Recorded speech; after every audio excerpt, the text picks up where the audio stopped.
আসেন তৈরি করে নিই ঘরোয়া পদ্ধতিতে শিক কাবাব। ও সরি, আমাদের তো শিক নেই। তাহলে ঘরোয়া পদ্ধতি মানে আমাদের কাছে আছে কাঠি, সো কাঠি কাবাব। চলেন কীভাবে কি ডিটেলসে ঢুকি। প্রথমে হলো আমরা মাংসটা নিয়ে নিব। এখানে আমরা নিয়েছি বিফ, এটার মধ্যে হলো রসুন বাটা এবং আদা বাটা। এরপরে হলো আম্মু দিয়ে দিয়েছে লবণ, হলুদ গুঁড়া এবং মরিচ গুঁড়া অ্যাড করে নিল। আরও মশলা ওয়েট ভালো করে দিতে হবে। এখানে আমরা দিয়েছি ধনিয়া গুঁড়া, জিরা গুঁড়া, এরপরে এখানে আমরা গোলমরিচও অ্যাড করে নেব। গোলমরিচ, জিরিয়া গুঁড়া, ধনিয়া গুঁড়া সবই অ্যাড করলাম। এরপরে এখানে কিন্তু আম্মু হলো সিরকা অ্যাড করে দিয়েছে। এখানে আম্মু সয়া সসও অ্যাড করেছে, এই যে। এরপর আম্মু এখানে অ্যাড করলো ম্যাগি মশলা। যা বললাম সবগুলো কিন্তু একসাথে দিবেন, ভালো মতো মিক্স করবেন, এটা ম্যারিনেট করবেন এবং এটা অবশ্যই আগের দিন রাত্রে বা সন্ধ্যায় করে নেবেন। একদিন রাখাটা ভালো, কারণ মশলাটা ভালোভাবে ঢুকবে। এবং এখানে হলো আমরা সরিষার তেল, একদম আম্মু সবসময় খাঁটি একটা সরিষা তেল ইউজ করে, একদম আলাদা গ্রান আসে, খেতেও ভালো লাগে। সরিষা তেল কিন্তু খাওয়া ভালো আমাদের সয়াবিন অয়েল থেকে। এটা রেখে দিলাম আগামীকালকে। শিউ মুভ। এই দেখেন আমাদের কিন্তু ম্যারিনেট হয়ে গেছে। ম্যারিনেট হওয়ার পর আমরা এটা কাটি নিলাম। কাঠির মধ্যে পেঁয়াজ, টমেটো এবং মাংস। মাঝখানে হলো আমার মাংস, উপরে নিচে টমেটো আর হলো পেঁয়াজ।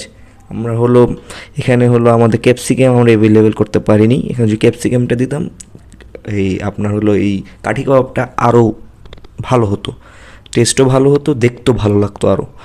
যেহেতু আমরা ক্যাপসিকাম পাইনি, সময় ছিল কম এবং তার উপর অ্যাভেলেবেল ছিল না, এবং যেহেতু ইফতারের মধ্যে তৈরি করছি, সময় কম, আজান দিয়ে দেবে, তাই আমরা যা ছিল ঘরোয়া পদ্ধতি, রেডি টু গো। দেখেন আম্মু কিন্তু ভালো মতো এখানে অ্যাড করে নিচ্ছে। নিচেরগুলো আমাদের রেডি, সেম প্রসেস। ভালো মতো করে নেবেন। আপনারা অবশ্যই ক্যাপসিকামটা ইউজ করবেন যদি সম্ভব হয়, আর যদি না হয় তাহলে সমস্যা নেই, এভাবে খাবেন, ভালো লাগবে। আম্মু এটা হলো লুচি দিয়ে আমাদের সার্ভ করেছিল। এটা যদি লুচি দিয়ে না খান, আপনি পরোটা দিয়ে খেতে পারবেন, ভালোই লাগবে, খারাপ লাগবে না। এরপরে দেখেন আমাদের হলো রেডি, এটা কিন্তু ভাজার জন্য প্রস্তুত পুরোপুরি। ভাজবো আমরা কিসে, সেটা হলো মেন কথা। আমরা এখানে নেব তাওয়া, যেটার মধ্যে আমরা রুটি ভাজি। সেখানে প্রথমে তেল দিব। তেলটা গরম হওয়ার পর একটা একটা করে ভদ্র ছেলেদের মতো একটা একটা করে পাঠায় দেবো।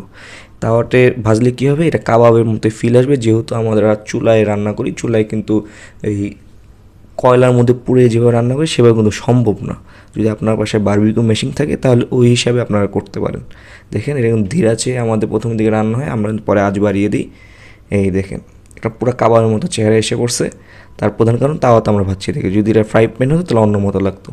এটা কিন্তু পেঁয়াজ আর যে টমেটো আছে সেটাও কিন্তু রেডি, পুরোপুরি রেডি। এটা কিন্তু আপনার খাওয়ার জন্য পুরোপুরি প্রস্তুত।